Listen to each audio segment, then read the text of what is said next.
لبنان بھی اسرائیلی جارحیت کی زد میں ہے۔ صہیونی حملوں سے شہید افراد کی تعداد 687 ہو گئی، 98 بچے بھی شامل ہیں۔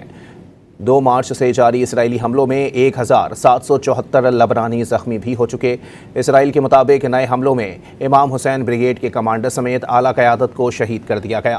لبنان بھی اسرائیلی جارحیت کی زد میں ہے۔ صہیونی حملوں سے شہید افراد کی تعداد 687 ہو گئی، 98 بچے بھی شہید ہونے والوں میں شامل۔ 2 مارچ سے جاری اسرائیلی حملوں میں 1774 لبنانی زخمی بھی ہو چکے۔ اسرائیل کے مطابق نئے حملوں میں امام حسین بریگیڈ کے کمانڈر سمیت اعلیٰ قیادت کو شہید کر دیا گیا۔ لبنان بھی اسرائیلی جارحیت کی زد میں ہے۔ صہیونی حملوں سے شہید افراد کی تعداد 687 ہو گئی، 98 بچے بھی شامل ہیں۔ 2 مارچ سے جاری اسرائیلی حملوں میں 1774 لبنانی زخمی بھی ہو چکے۔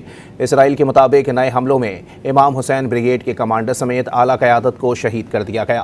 لبنان بھی اسرائیلی جارحیت کی زد میں ہے۔ صہیونی حملوں سے شہید افراد کی تعداد 687 ہو گئی، 98 بچے بھی شہید ہونے والوں میں شامل۔